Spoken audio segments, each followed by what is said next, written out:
Hello. Okay, next video.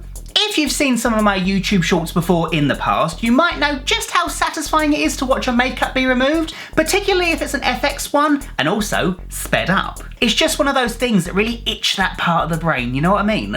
So with that in mind, I thought I might continue this little series to better reach that itch. Because if you did see the previous installment of this series, you'll know just how much more satisfying it is to watch everything go in reverse. So with that said, let's do some more makeup in